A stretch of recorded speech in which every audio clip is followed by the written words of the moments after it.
the middle of Central Park. On, you know that on Discord. story? I don't know why it's not. That it's had not been working. under construction for But you're on more than screen 10 now. years. You're They on couldn't camera. get it open. All right, it was cool. Hey, buddy. a renovation. They couldn't get it done. Mayor Koch was at his wits' ends. They just Have you couldn't ever get seen it one of these finished. They before, couldn't get Hasan? it built. Have I ever seen one of these? What? One of these rallies before? Yes. Like- Not in person, but I used to watch all of the Trump rallies back in the day. I've never done one of these like all the way through. I used to watch all of the rallies all the way through, like so many of them. God. Oh yeah. I'm just gonna turn off my camera. I don't know why it's not working. Okay. Cool. Patches Yeah, I in can't wrong really see- directions there we and go. at different heights. And they took their advice from a refrigerator company from Miami, where it's 95 degrees out. Like, where does he It get was a this stuff total from? mess. They just didn't know what they were doing. And I saw this, brilliant and I wanted orator. my children to be able to ice skate In before his they own didn't way. care about ice skating. So if I you looked down on the rink and I said, watched "What through is all going of these, on?" what are some Years of the and years. things that So I like you volunteered, notice and about I took over the Trump's project. tendencies in these and, rallies that don't did a get good talked job. about very often? It's always Right. it's always the same. And when He I always took brings it up the over, I same said stuff. that Like he has if it cost he more does than like a $2 comedian. He has like a million, I tight, would pay for I guess a tight the hour entire amount. that he rolls out every single time. We literally have like we will do sometimes we'll have like bingo. Like we'll play bingo and gamble on with fake points on whether or not he's going to say certain things. But it's very predictable. It's always the same stuff. It's always like anti-immigrant screed. I would say that in recent years his anti-immigrant stuff has gotten even more wild. I don't know. I mean, I'm sure he'll hit that and talk about like undocumented immigrants or whatever here. And bring up like 82,000 things of that nature, but usually he's just very sassy and you know, I guess very telegenic and very charismatic to that audience specifically.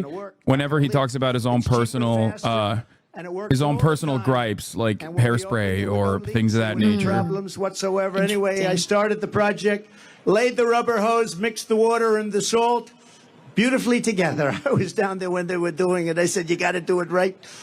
And covered the entire rink with concrete in 4, literally, you had to see this scene, concrete trucks operated by the Teamsters. Do we have any Teamsters here? Oh, damn, he's shouting out the team. you got to make sure that O'Brien, he's a good man. He endorses Trump. I think he's going to, actually. Wow. But the Teamsters that Sean stretched O'Brien all is the going to way. endorse Trump. You Okay. had trucks Sean O- stretching all the he- way Sean from the O'Brien's Wallman gonna- Rink, yeah. which was, let's say, at 60th Sean Street, O'Brien all has the way been back to Harlem. making some, One contiguous port. It was a day and a half. There's been some weird of stuff pouring with concrete. Holly and One some of these other contiguous races too giant that surface, I as you find know, the rink concerning. Yeah, was completed he in met with just Trump. 3 months. I remember. for Yeah. And it $502 was very million The biggest expense I was guess it was actually relatively the demolition. controversial, and I thought he was just That is like, the you know, demolishing of everything that was he was just built trying to so do incorrectly, what so he badly considers over to be, a like, 10-year period. politically The biggest cost was appropriate, demolition. hedging his bets, taking but it all who down knows? and starting all over. But they went We in, opened they with a actually ceremony endorsed with Josh all Hawley. Olympic And I gold think that medal winners, Senate race including the great is tighter Peggy Fleming, than should Dorothy be Hamill, taken for Scott granted. Hamilton, So it and all was of the like others. Every one of them was there's there. It plenty was in a beautiful politics night, and actually beautiful throwing your weather. weight in. I'll never forget the and I evening. think It was that's one the of part most that's starting to get beautiful. My concerning. parents were there. Now they're looking down on us. They say, "Wow, that's my son. Can you imagine? That's my son. Wow. He's so funny.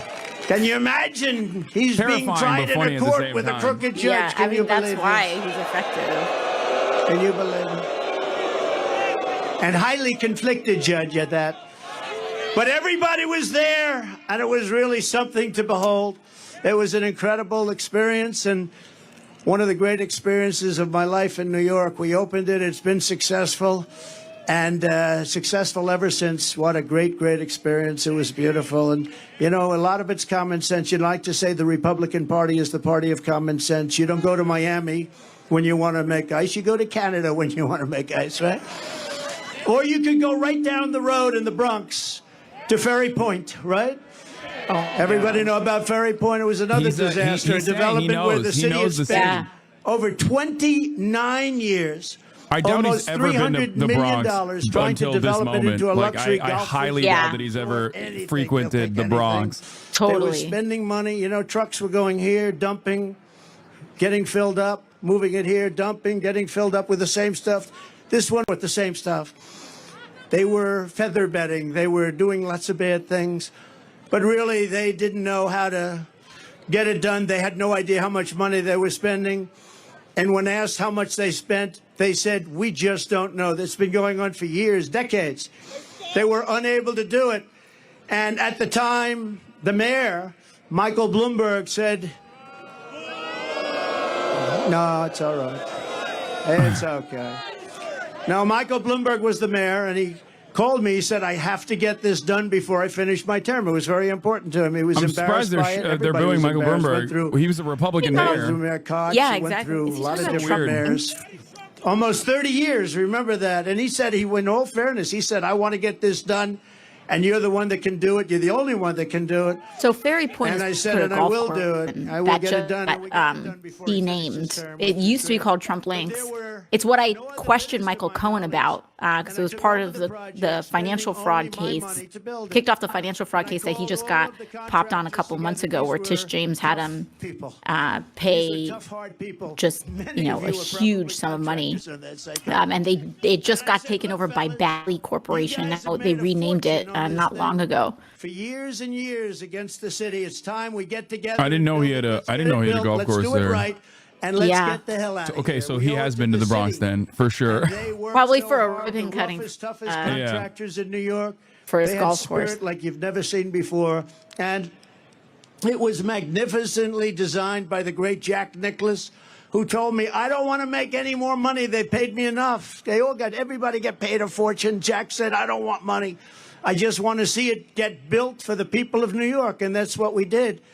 But everybody, just like Jack, they said very similar things. These guys were rough and tough, and they made a lot of money, but you'd think they'd want to make more, but they didn't. They just wanted to get it built. And in just a little more than a year, so this was going on for 30 years, including, think of it, just a magnificent thing to watch. You had to watch these people working, just the opposite of what took place for the first 29 years. But we had a magnificent world-class golf course that many of you have played now. Yes, and it's rated as one of the best public courses in the country. It's so And crazy then to me a that he's short talking while about later, we this built a beautiful because clubhouse, this one of the golf prettiest course I've that seen. he is Built it, talking about completed. is The project literally was the source absolutely of a beautiful. financial It fraud opened or to great investigation. fanfare That was and one of the great largest success. settlements that he just And you had wanna to hear pay. the Like end result this now? whole Do you- thing should I- about how he's totally broke and bankrupt go is up because of teleprompter this and golf tell you the course end result? in the Bronx. Because he You think tried to Biden take goes out off insurance on teleprompter? it. I don't think so. And he claimed the value He's of no his good on properties teleprompter. was No, way but I did higher this beautiful job. in order And to then get we like had a kind of the dispute insurance over payout on January it. 6th. But then We he had a claimed on his dispute. taxes And that the they value said, was much lower. January 6th, we want to And terminate we kind of his caught agreement with the this. city, a And long-term a couple agreement years with the ago when city. Michael Cohen came before And they sent me a Congress, notice of this was termination. kind of the start of one of the question lines that I had about him. So Cohen says, yeah, he did do this. And he goes, here's the accountant you can ask. Here's this guy you can ask. Here's that guy you can ask. And the New York Attorney General, Tish James, she saw that. And they started an investigation. And that was the result of this massive settlement that just came out like in February. And so he's now like, Trump is so super broke right now, precisely because of this golf course, or rather in no small part because of this golf course that in the Bronx that he's talking about right now. And he's here, but he's like bussing in all these people from outside the borough. It's like absolutely insane. Yeah, it should be noted that Donald Trump won 15.9% of the vote in the Bronx in 2020, which MSNBC and other outlets referred to as a 7-point increase from 2016. Yeah. But it doesn't matter. It's still 15%. So it's not like there's a lot of real momentum for Trump in the Bronx at all. How dare you? This man came in, he put up his own money, he did an incredible job. You were building it for 29 years. How dare you ask for this to be terminated? How unfair is that? Deborah James, a great Supreme Court justice. That's all I can tell you. And we won the case. But it's not easy doing business in New York, I'll tell you. Not easy. So I just appreciated that. I had to tell that story. And As you know, then I renovated Grand Central Terminal. I built the Grand Hyatt Hotel on 42nd Street and Park Avenue. And as part of that, I renovated the beautiful Grand Central Terminal, did a really good job of that. And then I was very much responsible for the construction. It's ironic when he talks about all these constructions and it's like all of it is like riddled with scandal where he refused to pay contractors on a regular basis. Remember? And it's like what everybody knows this. Like he knew it far before he ran for president. Like, so my dad was an architect. He had this small business in the Bronx, and so he was always we're always at these job sites, and we're with contractors, and we're with the unions and the workers and stuff like that, trying to figure out like what housing that can be built in the area and whatnot. And it was known to everybody in the 90s that anyone who worked in real estate or construction or anything like this always knew that like you shouldn't, especially if you were a smaller guy or a smaller business, you should not do business with this dude because he just fleeced everybody. He just like was always not paying bills, screwing people over. And like every single person knew this and like how corrupt he was as well. And so, I mean, he went broke in Atlantic City. This guy has gone broke so many times. And it's just been like this shell game of trying to figure out who can lend him more and more money while he tries to like con someone else out of it. And it, like he's gone what? Like how old is this guy now? Like in his is he 80 something? He's in his 80s now. Like just having lived his whole life without a real job. Yeah. 7 bankruptcies. Bankrupted a casino, which is like, you know, that's actually kind of. You have to see the lines impressive. Outside the It is impressive. But when we saw it and we saw the love, because I called up this morning, do the people like me or do they hate me? They said, they don't like you, sir. They love you. I said, good, thank you. So I appreciate it. And I love you too. But above all else,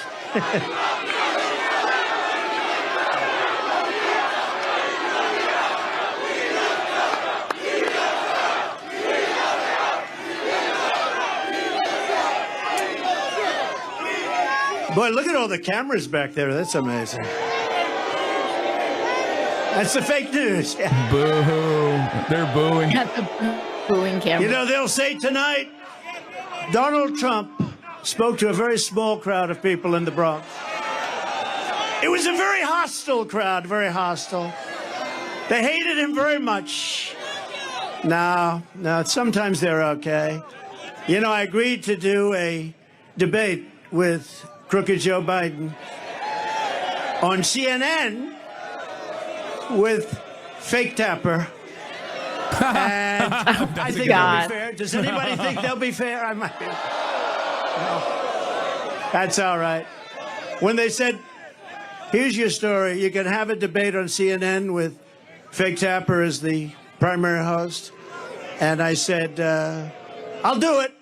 Because you know what they thought is you'd say CNN and they'd say various people on the show, various anchors, and, you know, headed up by fake Tapper. And they thought I was going to reject it. I don't want to do it. Then Biden would say, I offered to debate, but he wouldn't do it. So they said, we want to have a debate. I'll take it. Well, we haven't even told you what the debate is all about. Then they said, today, they said, we'd like to set up tables so you sit down. I said, I don't want to sit down for a debate. Let's go. At some point, so we're not sitting down. We're going to be standing up for the debate. And here's what you know. It should be reminded to everyone that he almost killed Joe Biden last time when he had COVID and was like, yeah, that's right. He like, is that what he did? He had COVID. He had COVID. And like didn't tell anybody? Yeah. Oh my God. Shake my hand, Biden. Come on, be a man. I'm coughing into it. All of them. So they understood. They understood before anyone how big this would be. And you got to see what's back there coming in. Thank you. Thank you. I remember when all these Republicans were getting COVID and like not telling anybody about it. and like not telling people But above all, how serious New it was. Like Yorkers when you have something Walter called common Reed, sense, and we do he have was common sense. down bad An with it. old-fashioned American common sense is exactly what I intend to bring back to the White House, just like we had for 4 years. You know, we had 4 of the greatest years in the history of our country. We rebuilt the military, we cut taxes, the biggest tax cut in history, the biggest regulation cut in history. We defeated ISIS. We defeated ISIS, and we did it in about 1/100th the time. They said it would take 4 to 5 years. It took me like 2 months, right? Because we have an incredible military, and we're not allowed to show. They had Afghanistan, the worst pullout day in the was his history plan. of our country. Yeah, it it's was probably the planned. reason, a piece of it, why Russia went into Ukraine. They said, these people are incompetent. We'll go in. So Russia going into Ukraine would have never happened. None of this stuff that you see would have my happened. God. Israel would have never happened, the attack on October 7th. And you wouldn't have had Again, inflation. Israel's As soon direct as I get consequence back of into the Abraham Oval Office, Accords and many of Jared Kushner's and Donald Trump administration's actions, like moving the embassy to Jerusalem. 10,000. Look, you Yeah, have a Democrat he governor, you have is a Democrat he mayor, is and just we as have to work with responsible them for to get October this state 7 and this city as anyone else. The fact that he is saying like Israel would have never happened, October 7 would have never happened, is ridiculous when it directly happened as a direct consequence of him moving the embassy to Jerusalem, recognizing the annexed territory of Golan Heights as Israeli territory, going against international law, and also conducting the Abraham Accords, completely sidestepping the Palestinians from the conversation. That is a major reason. very happy. Absolutely. And Biden can't do it. He doesn't know he's alive. You know, see all the stairs here? Stair, 2 of them behind me, 1 in the middle. When he's finished with his 2.5 minute, you know, do you ever watch a speech? They last for about 1.5 minutes. When he's finished with his speech, he can never find the stairs. He can never find the stairs. And when he does, it's not a The pretty only reason why he picture talks either. about this is because he's Thank also goodness the fallen Secret down the Service stairs had come before, up so with he Yeah. loves being like, No, this is Biden not falls what we down the need. stairs all when the you time. see President Xi of China, when you see Kim Jong-un of North Korea, when you see Putin, and you see all of these people, they're at the top of their game, whether you like it or not, and they can't believe that this has happened to the United States. We have lost respect all over the world.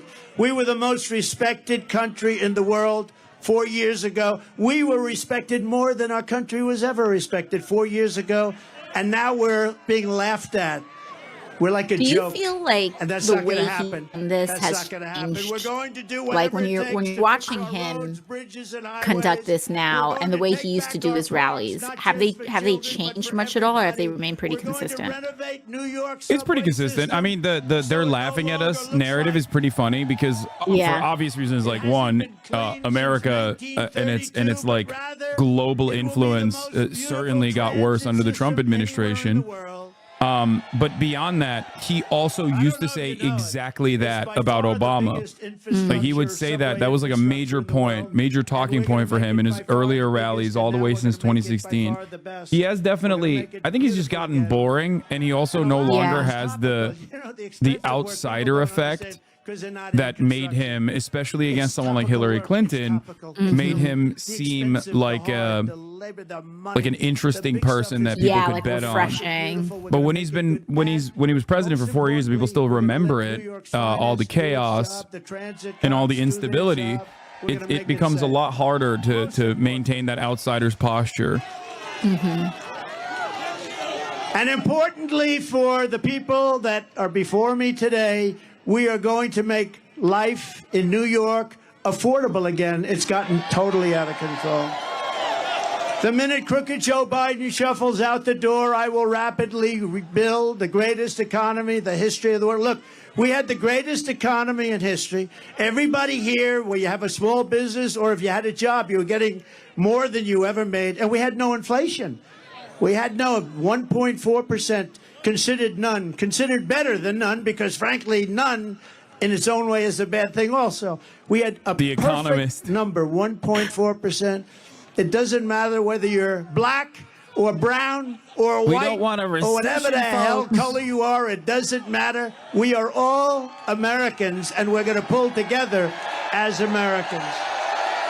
This is the only avenue of attack against the Biden administration that is like actually pretty salient, I would say. Yeah. Because that is like universally the number one thing both Democrats and Republicans criticize this administration on, despite the fact that inflation obviously is, I mean, there's many different ways of dealing with it, but we never engage in any sort of like, we never engage in legislative action to combat inflation. No deflationary mechanisms exist in the minds of American politicians for the most part, and only monetary policy. So we had great people. Exactly. I mean, and one of the best ways actually pursues with antitrust. Like, we need to break them up. Like, we need to break up a lot of these massive corporations and companies and be aggressive and going after them.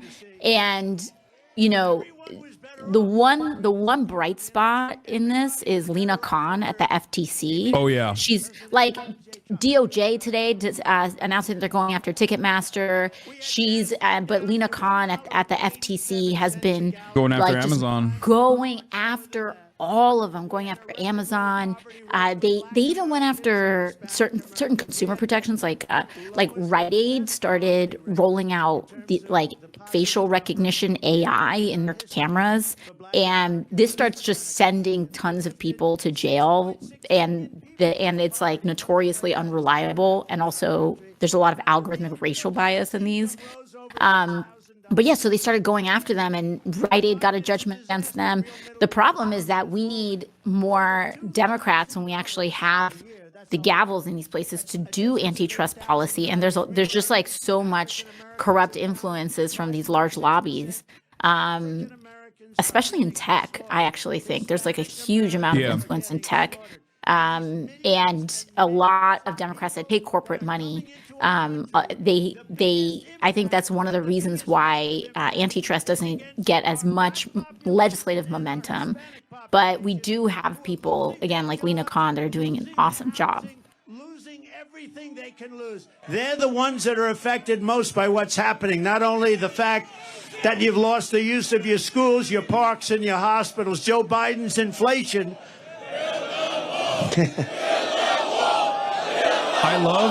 I love New Yorkers in the Bronx chanting "Build the Wall." I was just gonna say, here chanting "Build the Wall" in the middle of the Bronx. It's insane. People saying, like, people having anti-immigrant sentiment in New York, one of the most diverse places on the planet, is ridiculous. Wall that we built 571 miles of wall. We had the safest border in history. We were going to put up within a period of 3 weeks. They're talking about building a wall to Connecticut. That's what they want. Designed by the Border Patrol, who are incredible people, ICE, who are incredible people, all together. I want to put up concrete plank for the contractors here. They didn't want it. They had to have hardened steel. They wanted 6,000, 7,000 pound concrete. They wanted rebar in the middle. They wanted different materials, harder to cut. So we had very hard steel, very good stuff. Everything was good. We had the panel on top. It was called an anti-climb panel. We had the best wall, and it was going to be, we're going to add 200 miles of wall. It would have taken about 3 weeks. And then we had the rigged election. And you know what happened after the rigged election? They took the wall, and instead of putting it up, they sold it for 5 cents on the dollar. And I said, these people really do want to have an open border. And that's this is another aspect. I mean, I am a lot more critical of the Biden administration, obviously very publicly. But this is another aspect of like the Trump conversation that is very frustrating, because a lot of people are like, oh, yeah, well, you know, build the wall, build the wall. Meanwhile, Biden has pushed through a funding mechanism that will literally complete the border wall, while also simultaneously the administration doing eminent domain too. In order to continue building the wall, which I think is both bad policy and bad politics in general. But these people don't care because, you know, they are operating on pure resentment. And that is partially the reason why we shouldn't ever capitulate to the right-wing framing on immigration, in my opinion. Absolutely. This is one of the issues that I think frustrates me the most, because this is where we see some of the most capitulation to the right.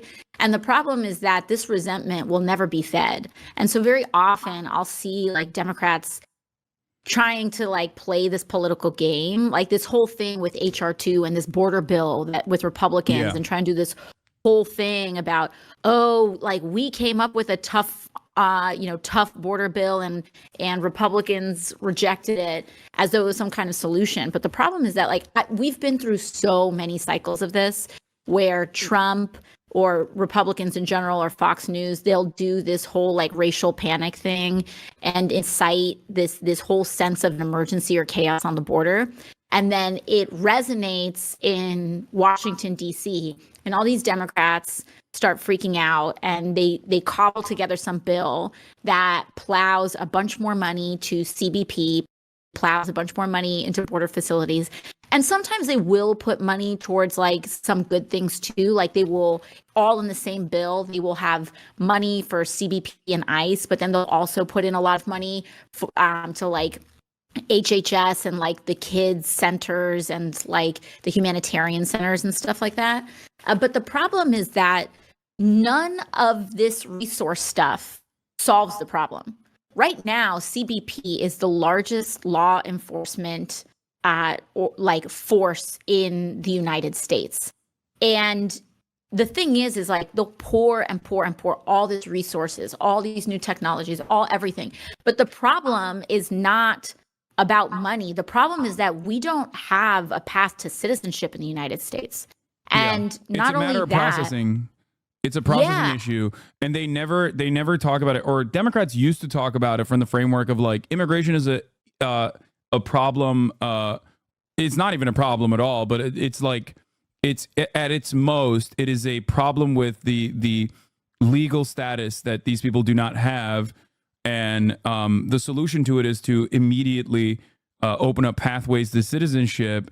And then the undocumented migrants can also work alongside the documented workforce and unionize and be able to demand a larger piece of the pie. And yet it is maintained as a depressive force on the wages, specifically due to the legal status. And it's shocking to me that the Democratic Party across the board is now kind of capitulating to the right-wing framing on the issue, considering it to be a issue of national security, which is you've given the game up at that point. You've ceded territory for no reason to the right wing on immigration, and now all of a sudden all you've done is basically legitimize their position that it is actually a matter of national security when it's not. When there are studies done on this issue, not many, but the ones that do, the studies that have been conducted on the matter show that undocumented immigrants are responsible for less crime per capita than documented U.S.-born individuals. So the idea that they are causing extra crime is silly. It totally is. And what's even crazier about it is that we are in such a desperate need for people to fill huge swaths of labor in the United States. I mean, so many of these Republican states are rolling back child labor laws right now. 14-year-olds are getting hurt in meat processing facilities because they're rolling back child labor laws because they're so desperate for workers, and they're so xenophobic that they don't want immigrants to contribute to these local economies. But even when I was on the road with Bernie in 2020, we'd go to places, Nebraska, Iowa, etc. And a lot of these communities that are feeding the entire country, you want to talk about a national security issue. One big national security issue is that our increased inability to feed ourselves if our labor force and our workforce starts to fall apart, not be able to get fulfilled. Plus, you do that, plus the issues with climate change, with people not even being able to work the same hours because it's getting so hot during harvest season. These are the actual structural issues that we need to address. And as long as we do not actually expand people's ability to get in the, people talk about getting in line, there's no line, but if we made a line, if we actually created an ability for people to actually become a citizen in some sort of, and apply for citizenship in a normal way, that you don't have to be in a, get a 30-year wait in order to come to this country, then we'd be able to actually have the labor infrastructure necessary to serve huge parts of the country. But it's It is wild. Like, and the depressive forces on wages is very real too. Like, I've spoken with a lot of our building trades and our union workers in construction, and you have like all of these real estate developers that are acting in very predatory ways, trying to find undocumented laborers in order to put up their buildings.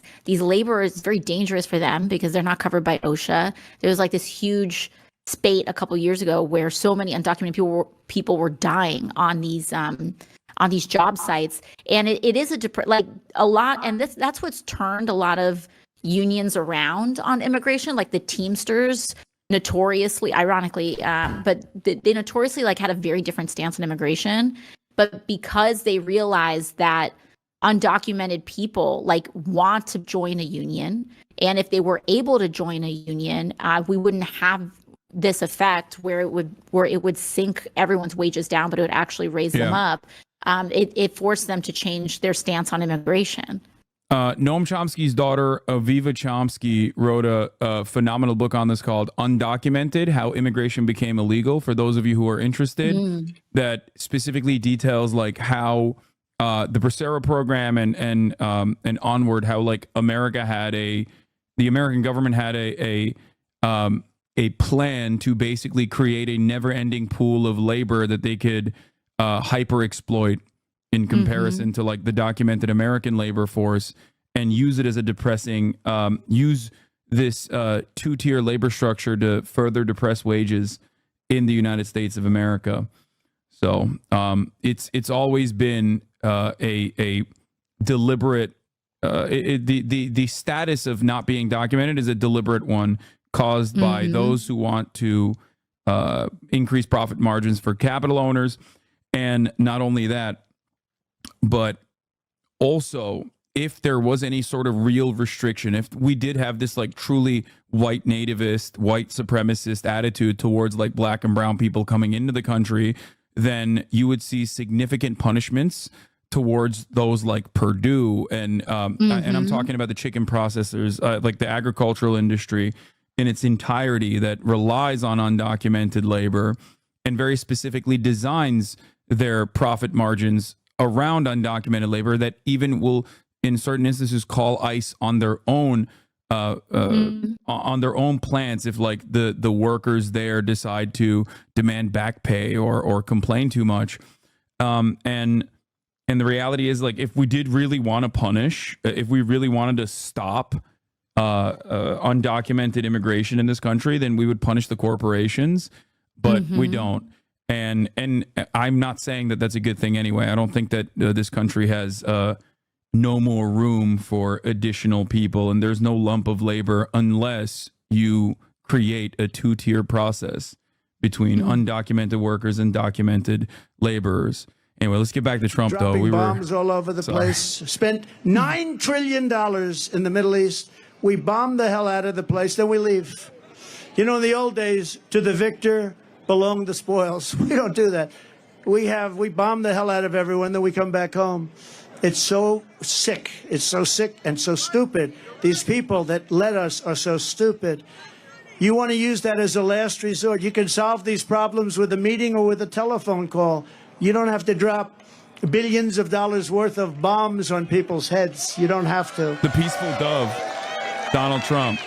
It's called peace through strength. It really is. And believes in leveling these places just as much as anybody else. And like his stance on Palestinians as well is like horrific. Iraq, years ago, I was a civilian, but I got a lot of publicity for whatever the hell reason. And I said, don't go into Iraq. And meanwhile, his son-in-law's don't go into Iraq. Figure out what war properties they can. Well, they went in. Yeah, you're cutting in and out right now, by the way. Just letting you know. I don't know why. But you're fine now, I think. Okay, yeah, cool. You said his son-in-law is selling properties. Destroying Iraq, or yeah, you have Jared Kushner about waterfront properties in Gaza. It's disgusting. Oh yeah, equal everything. They were equal military partners, and for 1,000 years under different names, they would fight. A religious thing. They'd fight. They'd go 5 feet left, 5 feet right, 5 feet left, 5 feet right. Somebody would say they have gas. Somebody would say they have nuclear. Then they'd rest for a few years, and they'd fight again. but we blew the hell out of one side, Iraq. So now Iraq is a subsidiary, essentially, of Iran. Congratulations for the geniuses that got us into that mess. Wait, what?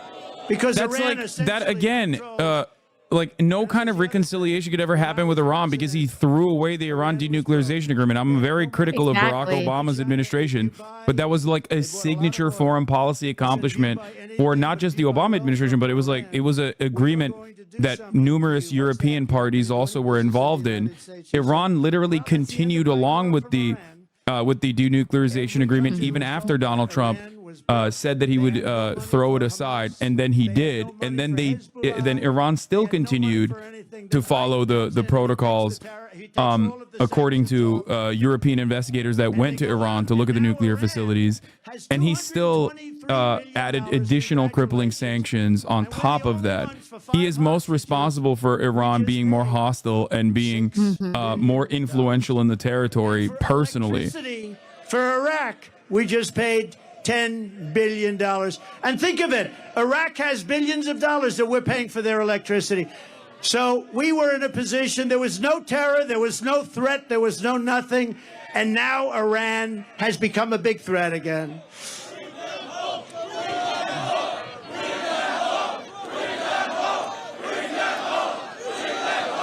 Yeah.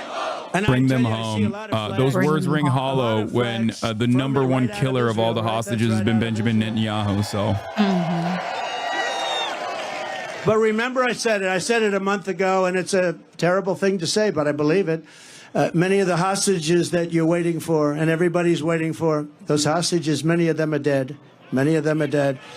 And it's a horrible thing. It's a horrible thing, but many of those hostages are dead. And that's why when you see these negotiations where Hamas is like not getting back, they're saying, man, we could make a good deal, but these people are no longer alive. Treated, when I saw they were thrown into the cars and how horribly they were treated. There's no way that those hostages, and some will be alive, but many of those hostages are dead. It's yeah, a very, who killed them? It's a very Who killed serious, those horrible hostages? thing. It would have never happened if the election weren't rigged. It would have never happened if I were your president. Wow. They would have never done it. Because we have so many young people here today, I want to talk about, just for a moment, about success. Do you remember I used to give talks on success before politics? Okay, that's enough. We're going to do it. I know you're on our side, but it's enough. We're going to get them home. It's a rough situation. But remember, we used to give talks on success for the learning addicts and for others. And I used to do that before politics. And maybe it's one of the reasons I went in. But because, well, bringing our city back, it starts with getting the right leadership. It also involves men and women just like you. But I talk a lot about success, and I get paid money to talk about success. I would have done it for nothing. But then because of politics, and if you take a look, because of politics, I stopped doing that. But I think we're in the Bronx. We have young people, people that aspire to success. And I just wanted to know, I'm so tired of politics. Can we devote 6 minutes to success? Okay. Oh boy. So for all of you, he's on his right wing podcast. There are through tremendous. Yeah, I've had really great is. success. I've had He's it gonna in start- he's entertainment. going to start talking about how to get a girlfriend and stuff. You know, He's gonna I ran he's for gonna start office. selling What his office course, did you run for president? How'd you do? I his won. coaching course. Yeah. Actually, I won twice. You know, we did much better the second time. He so. won twice. You know, we got millions more votes the second time. But it doesn't compare to this time. There is so much more. We had tremendous enthusiasm when I don't call her Crooked Hillary anymore. I call her Beautiful Hillary because I took crooked and used it for Joe. I don't like using it for two people. But we had tremendous enthusiasm in 2016. We had unbelievable more Mental enthusiasm in active. 2020 because we did such a good job. In fact, one of the big problems in 2016 was the wall. It was the border. I fixed it so good that I couldn't talk about it in 2020. I kept saying to my people, I want to talk about the wall. I want to talk about the great job I did on immigration. I stopped people from coming in. They said, "Sir, nobody cares. You already fixed it." I said, "This is a terrible thing." No, that's not You the fix reason. you can't It was talk because about it was directly let's attributed talk to about for immigration, the young detention people, just to facilities, and listen for family a couple of separation, minutes. which was a major point of Absolutely. contention, and Americans were very much Politics against so Donald long, Trump's OD'd. You know what that means? policies, I'm OD'd on and politics. were infinitely more favorable to Joe OD'd on Biden, Trump. who I ran turned on the against television, that, Trump, and even claimed in the first 100 days that he would reverse a lot of those They're decisions. driving He us never crazy. did. And now Donald Trump is leading by massive margins, almost 20 points on the I issue of believe in immigration. the expression. Did you ever You hear know, this expression? abject You're not failure. gonna The harder beat- you work, exactly, you're not going to beat his own the game luckier in you terms of get. these You policies. notice Like that? it Yeah. has to be, A great guy for me, it has to be like just a. was It is. smaller than It's not just an other golfers, but he alternative. worked harder It's than like other a completely golfers, and different he vision ended that up we with have to most career actually wins as a enact and golfer. He ended up demonstrate. with Can't just 9 like majors say and one he was thing, small but it's in really stature, important that but we big right up here. that we You know, actually that's like the first time we prove ever like heard about it. what the He other said, ways of going about "It's a this funny thing can look happens. like. The Yeah. harder I work, the luckier I get." That was an athlete saying that. Amazing, right? It's the first time I heard it. Probably been said by others, but it's true. I can tell you, if you didn't work really hard, there is very little chance that I would be standing here right now. Another part of success is something I learned from my father. I had a wonderful father, wonderful parents. I'm lucky. You got to be lucky. You got to get Success. great parents. Be born If you're going to healthy. spend your life Yeah. working really hard, you have to love it. You have to pick something that you really enjoy. Sometimes your parents will say, "Don't do that," but you got to a little bit. In that case, you got to follow your own way. You got to love it. Ideally, you're going to love something where there's a potential, because there are some things you love, but it's not going to do you so good. So ideally, fall in love with something that's good. Some people go into a business where it's a very hard business. If you can go into a business that's an easier business and do well. But I see it all the time. Somebody has every ingredient for success. Smart, brilliant, everything's good. But they're in a business where you hit your head on the wall. It's a very tough business. Try finding such a great business with a great future, and there are plenty you of them out really there. My like father taught me about field right now. construction. But what I really learned from him was that he worked 7 days a week because he really loved to do it. I Bro, mean, he your would work father on is Sunday, was he'd go to massively church in the wealthy, and morning, so then are he'd go to you. work. This is like, I don't think And this I know some works people with that don't believe people. in I think working on like Sunday. him You No. talking about away success from in work. business is going to But he only loved remind work, them and that he was like happy. he was was married born for with a long silver time. That's spoon. one thing I'm not going to top him on. He was He married. totally was born. I mean, was he married has for a long time, multi-generational decades and wealth. I said, And Pop, it's I'm not gonna like beat you on that one. Never wild gonna to me. beat- Well, here's the thing But that I because love his is work that made him happy, but he was with people happy like this, when he they worked, talk so and he much was about working successful, hard, and he knew what he and they're was like, doing. "Oh, you got to He'd work build really a hard. house Like on I one I side worked of the really hard street. for this." Somebody else would build a Ask house someone on the like other side that of the street. what they did. And he'd build Like, his house what faster, did your days actually look like? What did you actually do? And it's He'd like sell it for less money. they other what guy like would build took a a phone house for call, no like, money, "Oh wow, you had like a make 'em really all work long and sell lunch it. with My somebody." father would Like go that buy the to house for them is what less money work than it cost is. him to Like build the first one, schmoozing with and other he'd wealthy sell it. people. And you know, in the old Yeah, days, golfing, a long time ago, his cutting brother checks, and was that's why a I love professor at Elon Musk MIT. buying My Twitter father and worked- like he was really ruining younger it than my father. permanently My because father he put him showed to school. He went everyone to that, you MIT, know, very brilliant guy. billionaires with multiple Professor John jobs Trump, don't actually the do longest anything serving because he's professor tweeting in the all history of goddamn day. He MIT, tweets more than 41 I years, do. believe. You know, and Dr. that's what John Trump used to do when he was My father president, used and to even do when Yeah. he wasn't president. So Your uncle was always getting was degrees. wild. I had to keep building for your uncle to get him through college. He was always up there getting degrees. But he was at MIT for 41 years, a brilliant guy. He used to talk to me about nuclear because he was a nuclear genius, along with a genius at about everything else. the And he nuclear used genius. to say that Nuclear someday there'll be a genius. time when a small package carried by hand can blow up an entire city. And I said, "No way, Uncle John. That's never going to happen, Uncle John." Guess what? He was right a long time ago that he said it. But my father would price a house. And I'd say, "How did you price in those days, Dad?" He said, "Pricing was everything." He said, "I'd sell a house for $3,999.99. There ain't no way. And that one penny The real made the estate difference tycoon between selling it and not. One is penny. talking about if house I made prices. it $4,000, I wouldn't sell. But psychologically, $3,999.99. This dude, And he like, sold houses. I And can't guys even wouldn't sell 'em. But he understate used to how tell me much that one of penny a sounded- slumlord It wasn't model crazy. like that Psychologically, that what he people thought they were represents buying it and for is like we talk about $3,000.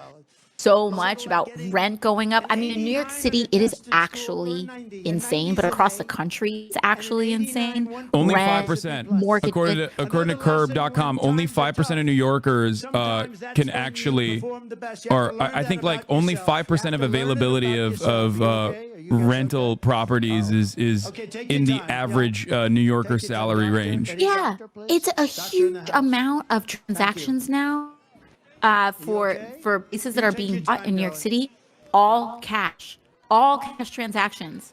Like, it is so unstable and it's so precarious, even just structurally for the city. Like, for all these people who are buying all cash properties, like, who is going to be able to even participate in the service economy that these people like to luxuriate in, when only 5% of the current housing market is even affordable to everyday people? I mean, this is like, it's actually crazy. And all these people doing like this Airbnb, like housing stock hoarding. Wait, by the way, not to cut you off, but I think there's a medical emergency happening at the rally right now. 2 days. It's tough. That's why he stopped. Tough. Thank you. He said, "Take your time, Doc," and he stepped away from the microphone. Plenty of time. And then That's said, good. "It's because they love me so much, because they've been waiting for 2 days to see me." Wow. Classic. But yes, you're right. They love the service economy. They love service workers. They love dominating service workers. Oh my God, is he gonna throw? Oh, I thought he was gonna throw like a hat at the at the dying Trump supporter. Oh my God. She all right? She okay? That's a big L. Loving Trump so much, you have a medical emergency. Anyway.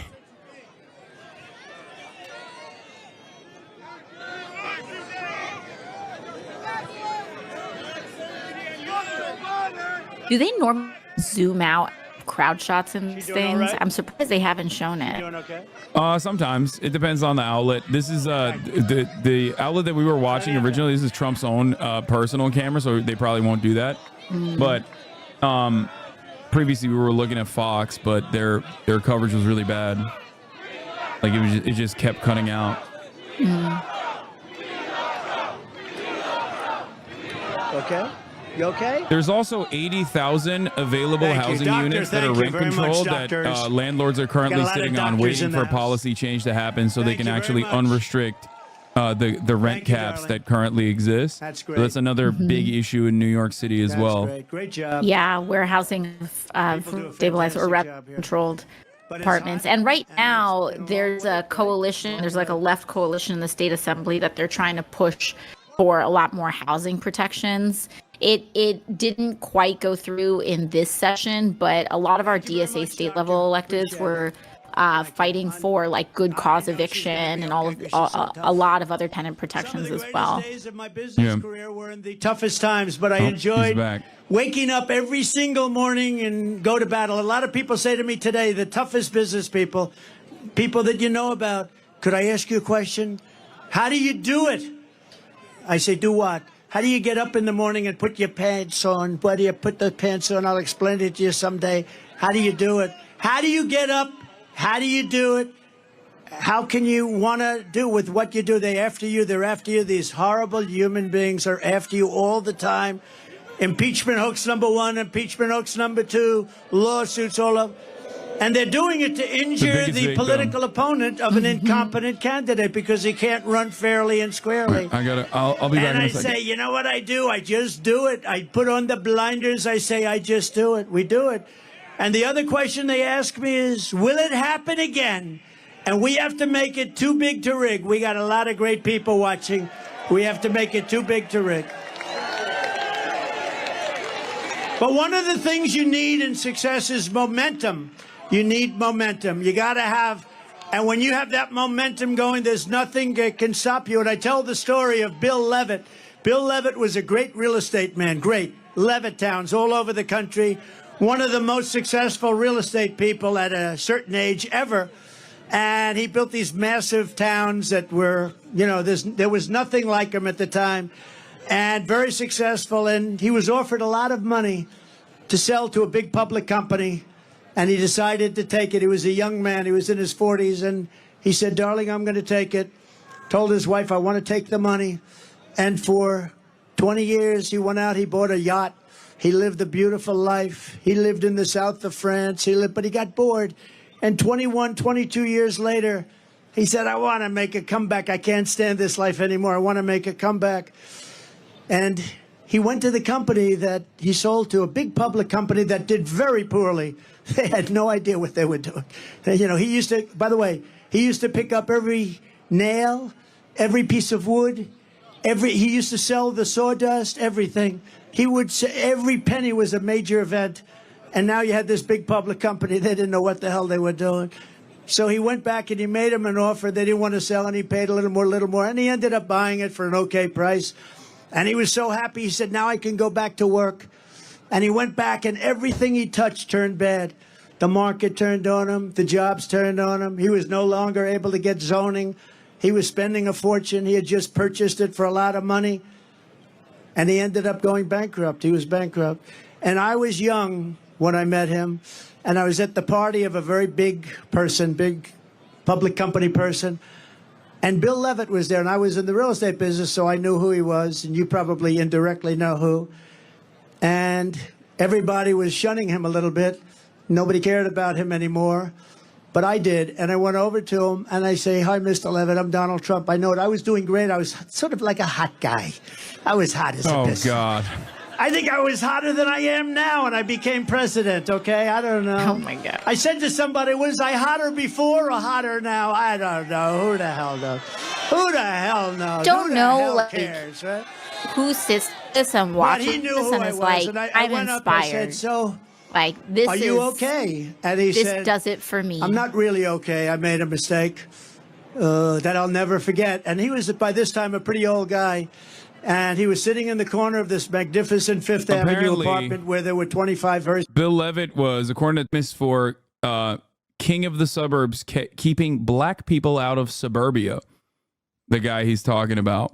If he was in, so I mean, speaking of Trump's long record here, Westchester County, which is just north of the Bronx here, Trump had like this big ruling against him for discrimination and anti-black and racial discrimination in Westchester County, and I wonder if this guy was involved in that.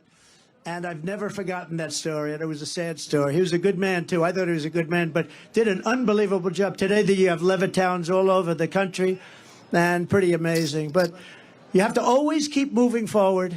And when it's your time, you have to know it's your time. And I said to myself, in terms of politics, I said, you know what? We did so well in number one. We did even better in number two. I said, we got to do it again because you have to do it. Maybe I'm wrong. And I'm not doing it for myself. I'm doing it to make America great. Apparently, William Levitt also even allowed a policy in Strathmore on Long Island to keep Jewish people out of the suburbs as well. Wow. He was the segregation king. Because I'd go and I'd have 50,000 people at a rally. She'd go and have 200 people. And then they say, why did I win Michigan? Why did I win Pennsylvania? Why did I win all these states that a Republican hadn't won in many years? Why? And by the way, we're up in Pennsylvania. We're up in Michigan. We're up in New Hampshire today. We're up in Florida at numbers that you wouldn't even believe. But I also think it's very important to know what you want. You have to set your sights high. Set your sights so high, higher than you ever thought possible, and make your goals big and go after it. That's why I say we won't just make New York a little better. I say we want to make New York a lot better, better than it ever was before, right? And finally, you have to take pride in your accomplishments. Do not take for granted what you've achieved. Forget it. It's over. It's good for your confidence, but it's over. Go forward. Think to the future, not to the past, but learn from the past. It's like his commencement. Yeah. He's, wherever for I go, Trump I know that if University. I could- this is very different. This is very different than his other speeches. I've never seen him talk about success this much, and I think it's probably because like he wanted to recalculate, like retriangulate his speech to the audience that he's listening to, that he's speaking Yeah. So I don't think he can be like as racist, I guess he assumes, 'cause he's in Yeah, the I think Bronx. that's what it is. He had to like cut the whole like racism bit, and so he's gonna try to do this like Normally he would be spending this entire block talking about migrants and how they're like rapists and murderers and stuff like that. I find it interesting though, because they did want to like seize on and try to exploit the asylum issue and like all of the busing from DeSantis to New York City. They wanted to use that. They wanted to like kind of seize on the public safety stuff. And he's not really doing that here. He's like decided to do this like, I don't even know, like pseudo inspirational type of thing. And I wonder what led them to make that recalculation. I think because he understands that ultimately the broader New York community cares more about inflation, and this hits Biden harder. He can tell poor people, he'll tie it back to how, he's like tying it back to how he was making America great and the economy was good. Considering that that's the #1 most salient issue for Biden voters as well as Republican voters, instead of talking about like migrant panic, which works really well in like southern called the migrant crime. We have a migrant crime happening now. You add that to the crime. Never mind, he's getting into it now. A terrible statistic. Venezuela was a very crime-ridden country. They just announced a month ago 67, but now they just announced 72% reduction in crime in Venezuela. In Caracas, they took their gang members, they took their drug dealers, they are emptying out their prisons, they're taking everybody that's a problem and they're dumping them into the United States of America. We're like a dumping ground. But many countries are doing that. I would say eventually all countries would be doing that. If I headed up Honduras, if I headed up any one of the countries that are neighboring or not neighboring, and we're not talking about just South America countries, we're talking about countries from Africa. The other day, 22, think of it, 22 people from the Congo. Where do you live? We came from jail. What did you do in jail? We don't want to tell you. They're now living happily. They come from Africa. They come from Asia. They come from all over the world. They come from the Middle East. Yemen. We're bombing Yemen. Here we go with the bombs again. We're bombing Yemen. And people are coming in from Yemen. Large numbers of people are coming in from China. And if you look at these people, did you see them? They are physically fit. They're 19 to 25. Almost everyone is a male. And they look like fighting age. I think they're building an army. They had 29,000 people over the last... I think they're building... They want to get us from within. I think they're building an army. This is not, you know, it's interesting. Did you see them? They all have tents. They all have gas-fired stoves. I mean, this is not like an illegal immigrant. This is, they're building something. They have something in mind. Wow. We're going to end all of that stuff. They respected your president. They respected our country. And we're not going to let people, we are not going to let these people come in and take our city away from us and take our country away from us. It's not going to happen. I like the crowd looks. No, who would let people, seriously? Not from the city at all. They're like, yeah, we're going to take our city back. Institutions. They cannot stay. We will immediately begin the largest criminal deportation operation in our country's history because this situation is sustainable like that dude, by no country. No country. The hands that you can see are all black and brown hands that are going, yeah, hell yeah. Like the ones that you can see. It's like the rest of the country would view them just like they have very famously on numerous occasions told you, Alexandria, that you know, you don't belong here, that you're not a legacy American.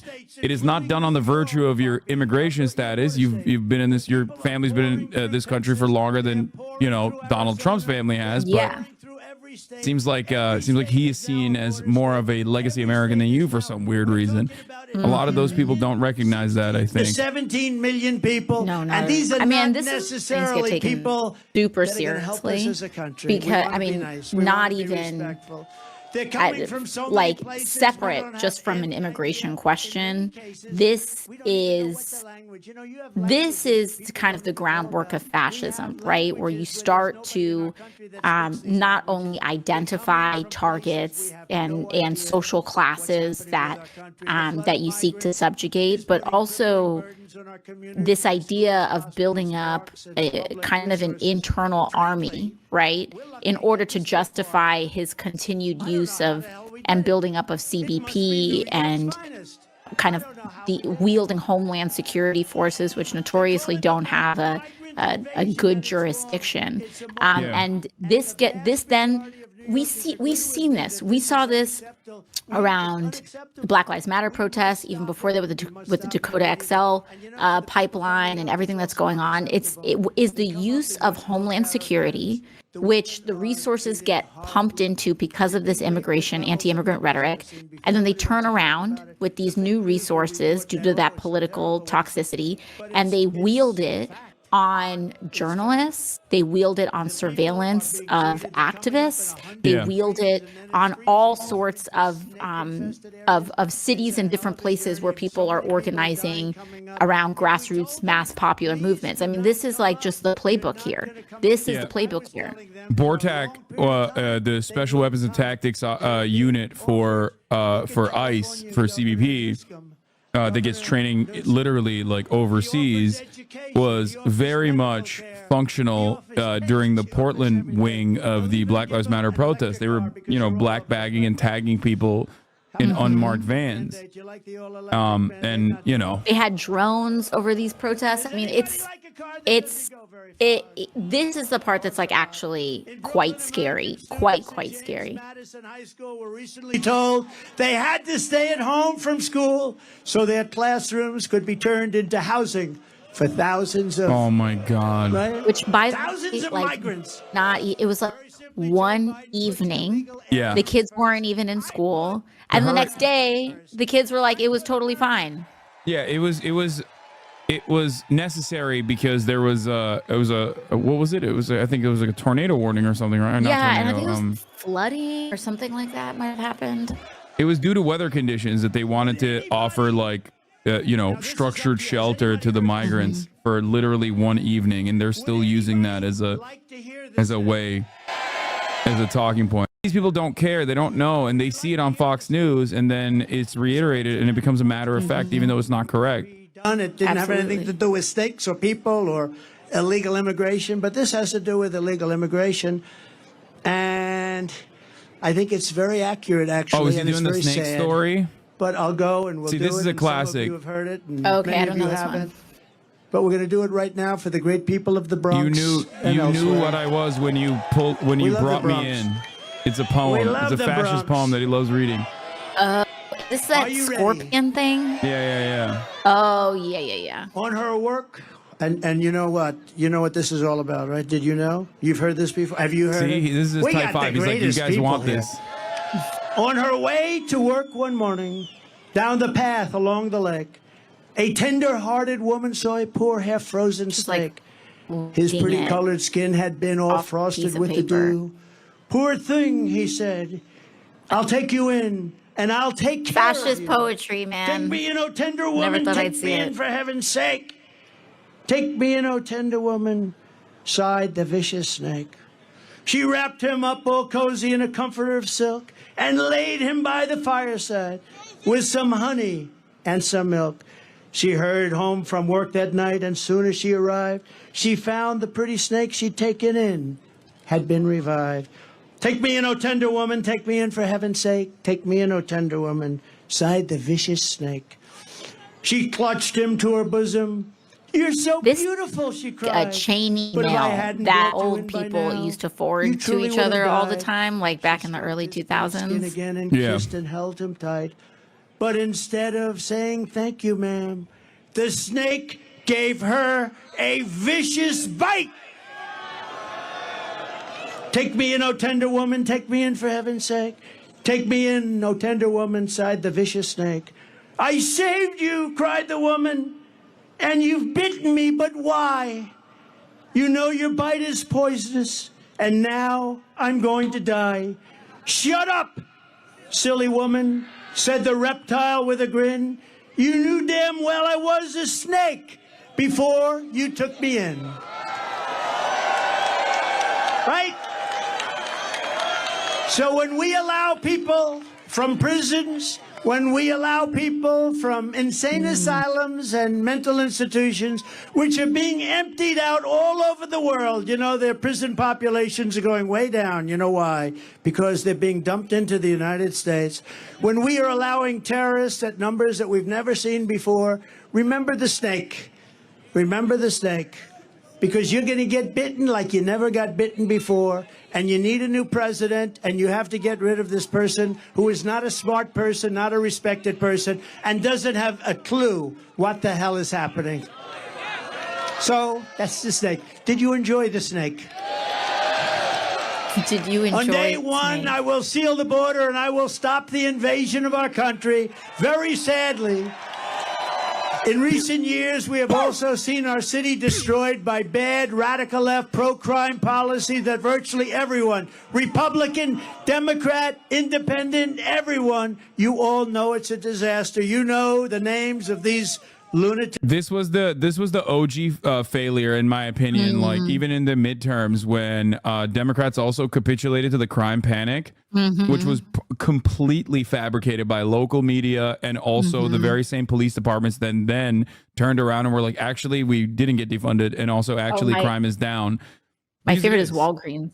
Yeah, it is. And yes, Walgreens CFO very famously publicly apologized for saying, okay, maybe we exaggerated a little bit the way that crime was the way that crime was causing us to shut down our brick and mortar retail stores.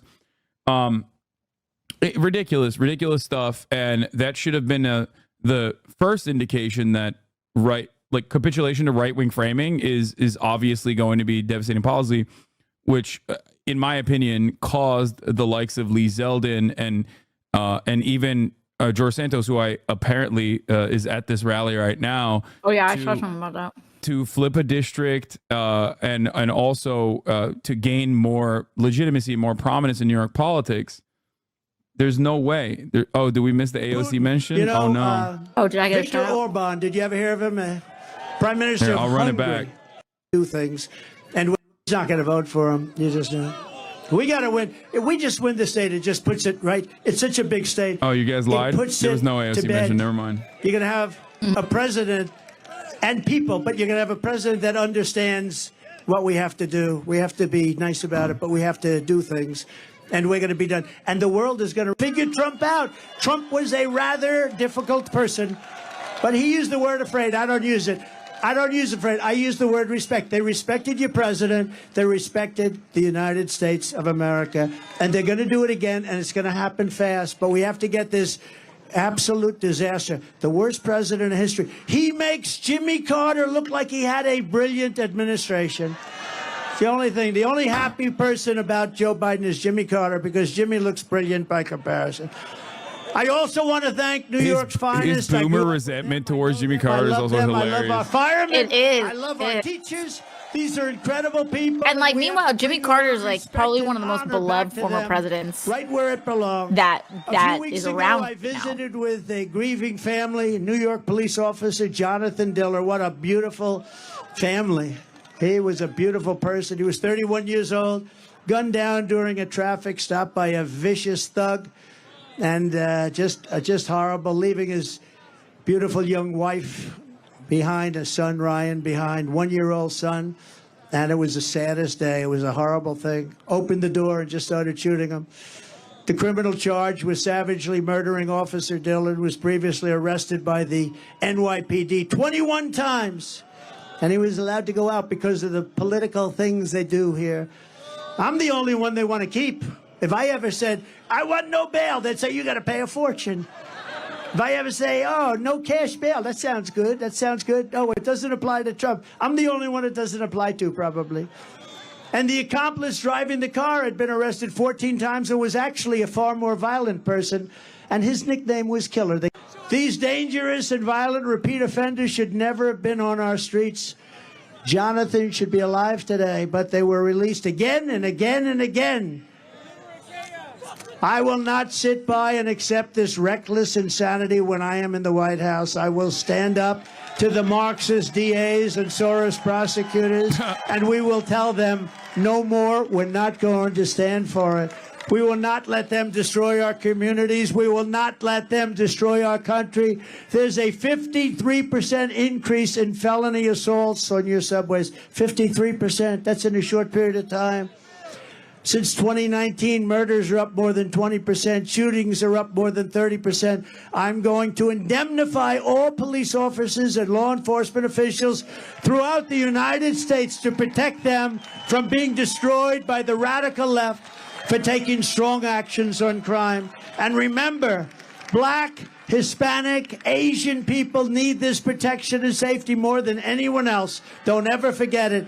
And after years of talk by the radical left Democrats, we are going to give them the protection they need, and we're going to protect our police. We're going to make sure they do a great job. They can do it very quickly. They know who the bad guys are. They know everything about them. They know their name. They know their middle initial.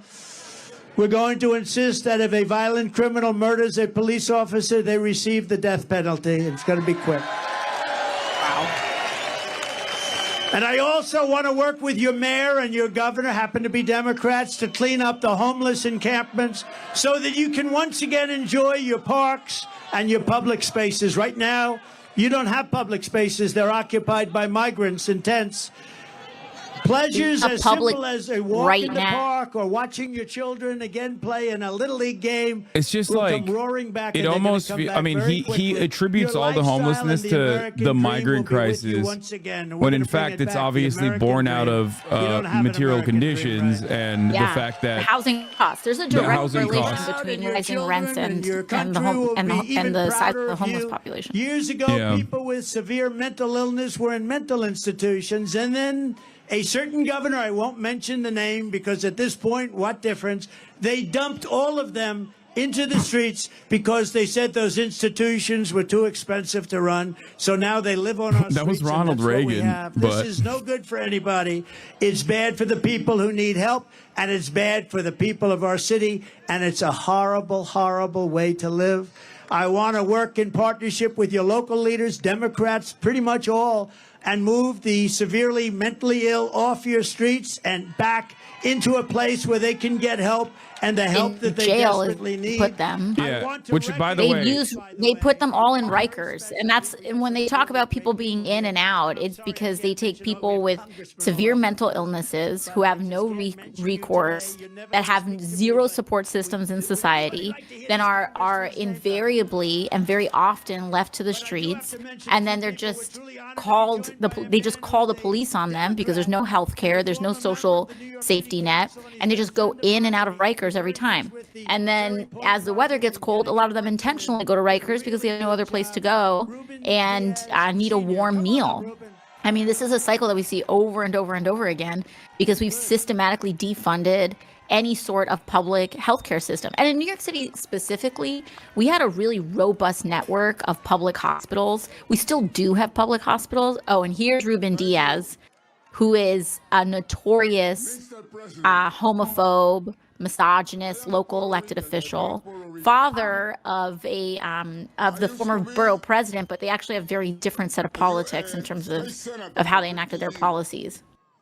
I used to be city council member. Today he was my city councilman. For various reasons.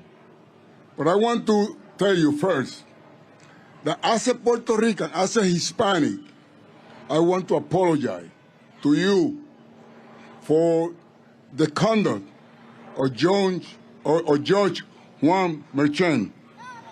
As a Hispanic, I want to apologize. Thank you. Oh my God. Oh my God. Also, this is literally the Vivek Ramaswamy and Coulter situation. Like, he has been used to destroy you.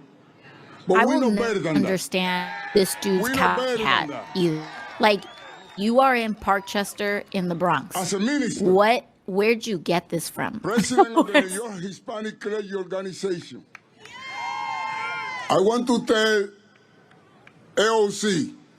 Oh, here we go. What's up? What's up? He loves it. He does love it. This morning, she intended to become a prophet. Oh, it's because And it was she raining said- this morning, and I said God is good. Even God doesn't want He's to a pastor. He's a Because pastor. he's going He's to a pastor, pray. and he has all these he has this network of churches Madame that Prophet he has AOC, that he has. Here, I'll let him say what Listen. you have Yeah, let become him cook. a false prophet. false prophet. Look at what a beautiful day. That means that not only you guys want Trump in the Bronx, because if we're gonna measure that for the weather, then I would say humbly that even God wants you in the Bronx. This guy's awesome. Yeah. You know, there's a really funny story I brought want- Ted Cruz to the Bronx in 2016. And I he brought him want- to a school, I want to and the close kids by all saying, walked out. I want to close by saying, Mr. President, I want to join you in having the Bronx great again. Please Wow. accept this Democrat, this black Puerto Rican with a kinky hair and a broken English. Please accept my endorsement for you as a president. Thank you very much. Wow. He's surely gonna hit 17% this time now. Yeah. Beautiful job. Thank The Bronx is falling.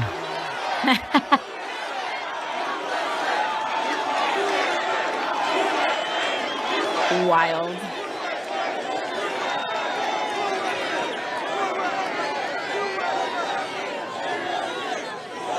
Thank you very much. How nice was that? I didn't expect that. Really beautiful. You know, it's always dangerous to do that. You never know what's going to come out. Maybe he'll change his mind coming up, but he doesn't change his mind. That man is a winner. He's a winner and a great man. Thank you very much, Ruben. What does that even mean? What's going to come Also out about with him? us is- What the hell? I don't, New York well, native he's and current problematic. U.S. Congressman. He's hot as a pistol. Oh, boy, he has a future.